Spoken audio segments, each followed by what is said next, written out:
SD kartlar eskiden depolama anlamında daha çok tercih edilirken artık SD kartların hızları da çok önemli pozisyonda. Çünkü çektiğimiz resimler, videolar artık daha kaliteli olduğu için bu SD kartların da zaman içerisinde hızlanması gerekiyordu ki hızlandı da. İnternetten SD kart satın alacağınız zaman siz de görmüşsünüzdür. Çok ciddi fiyat farkları var. Evet kardeşim, ikisi de 64 GB ama niye bu kadar fiyat farkı var dediğimiz yerde bu SD kartların üzerinde yazan aslında SD kartı tanımlayan bütün özellikleri okumamız ve anlamamız gerekiyor. Piyasada bu kadar kart markası, kart çeşidi varken akıllardaki karışıklığı da bir nebze olsun giderelim istedim ve bugünün konusunu SD kartlar üzerine seçtim.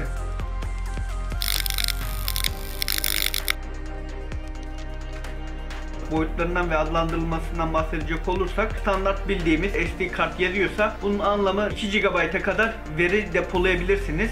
SDHC karşınıza çok çıkar. Açılımda Secure Digital High Capacity'dir. Bu da 2 GB ile 32 GB arasında size bir depolama alanı sunduğunu söyler. SDXC yani Secure Digital External Capacity'dir. 32 GB'den 2 TB'a kadar bir hafıza alanı sunduğunu söylüyor. Bir de Secure Digital Ultra Capacity dediğimiz bir hadise var. Bu da 2 TB'den 128 TB'a kadar size bir depolama alanı sunduğunu söylüyor. Bu kartların hafıza değerlerini bu şekilde okuyoruz. Aslında çok bir önemi yok bizim için ama oradaki HC'nin, XC'nin ne anlama geldiğini bilmemiz açısından söylememiz lazım. Kartımızı depolama alanında sınıfladık. 2 tane elimizde 32 GB var. Neyine bakacağız? Bu kartların hızlarına bakmamız lazım. 3'e ayrılıyor. Bunlardan bir tanesi normal hız sınıfı, ikincisi ultra hız sınıfı ve sonuncusu da video hız sınıfı olmak üzere karşımıza çıkıyor. Standart hız sınıfı dediğimiz hadise C sembolüyle gösteriliyor. Class 10 dediğimiz kartlar minimum 10 MB bölü saniye yazdırma hızını size garanti ediyor. İkinci hız sınıfımız biraz önce bahsetmiştik, ultra hız sınıfı diye geçiyor. Ara yüz olarak, ara birim olarak aslında UHS-1 ve UHS-2 olarak iki farklı ara birimle çalışıyorlar. UHS-1'de 104 MB bölü saniyelere kadar çıkarken UHS-2'de de uygun ortamlar sağlandığında, uygun birimler kullanıldığında bu da 312 MB bölü saniyelere kadar çıkıyor. En fazla bakıldığı yer aslında top noktası değil, yine alt noktası. Yani minimum garanti edilen alt noktası bizim için çok önemli çünkü üst nokta birazcık fanteziye kaçıyor ama alt nokta bizim ihtiyacımız olan kısım. Yani sürekli bir video çekiyorsunuz veya seri çekim, RAW fotoğraflar çekiyorsunuz. Sizin o kartının yetişebilmesi lazım. Yani limitte gitmememiz lazım. U harfinin içerisinde 1 veya 3 rakamını görürsünüz. Biri gördüğünüz yerde bu kart minimum 10 MB bölü saniye yazdırma hızına sahip. 3'ü gördüğünüz yerde de 30 MB bölü saniye yazdırma hızı minimum. Bunlar garanti ediliyor denilebilir. Biraz önce bahsettiğim 104 MB bölü saniye ve 312 MB bölü saniyelerin tam olarak verimli bir şekilde kullanılması için bu ara biriminde uygun bir şekilde seçilmesi gerekiyor. Diğer bir hız sınıfı video hız sınıfı. Bu da V6, V10, V30, V60, V90 şeklinde karşımıza çıkıyor. Bunun da sembolü V harfiyle gösteriliyor ve yine minimum yazdırma hızını bize söylüyor. Özellikle günümüzde artık 8K görüntüler vesaire çıkmaya başladığı için makine destekliyor da kartın da bu 8K'ya yetişebilmesi lazım. O yüzden özellikle V90'lara kadar çıkılmış durumda. Yani 90 MB bölü saniye yazdırma hızları garanti ediliyor bize. Bir de bunların haricinde A1 ve A2 kartlar görürsünüz. Telefonlarda veya işletim sistemi kurulacak cihazlarda bu SD kartların tercih edilmesi hız bakımından avantaj sağlıyor. Elimdeki bazı kartların üzerlerinde yazanları size okuyarak bu verdiğimiz bilgilerin de bir uygulamasını yapmış olacağız. Şunları kenara alıyorum. Tek tek sırasıyla hızlı bir şekilde okuyacağım sizlere. Elimizde bir adet SD kart var. SD kart yekpare bir şekilde karşımıza gelmiş. Yani bir adaptör yok. Buraya micro SD kart takamıyoruz. Hemen sol tarafında bir adet kilit mekanizması görüyorsunuz. Bunu aşağıya aldığınız zaman SD kart size işlem yaptırtmıyor. 30 MB bölü saniye bu kartın maksimum transfer hızı. Hemen altında 16 GB görüyorsunuz. Hafızasını söylüyor.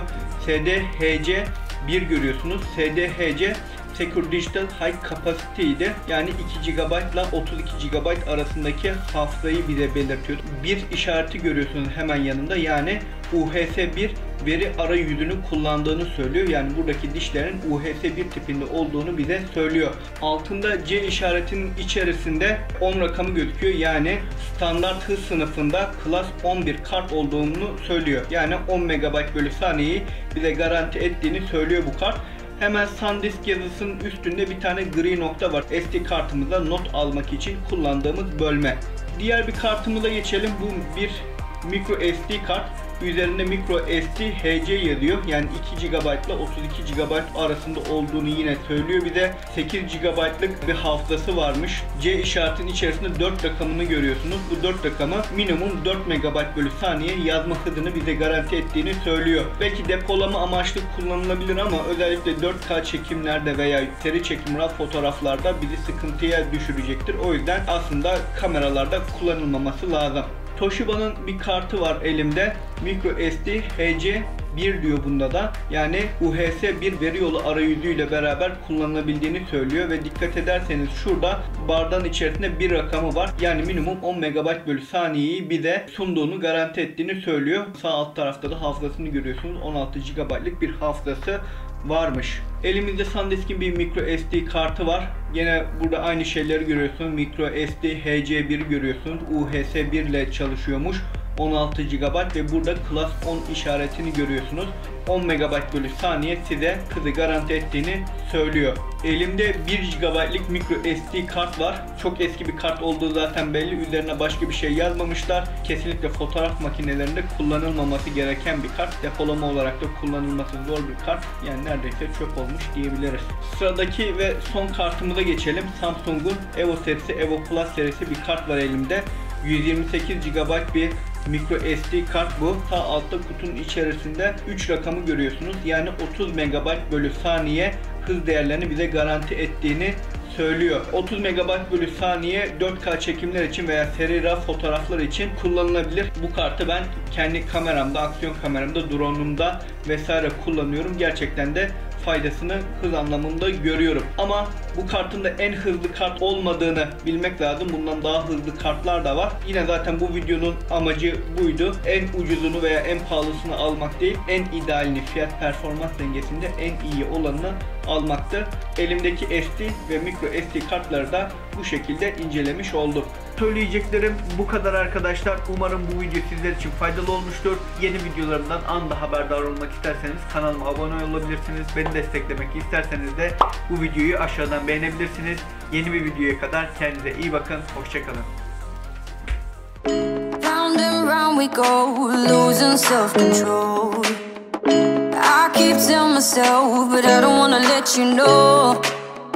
Is this what we become? Strangers on the run, looking for something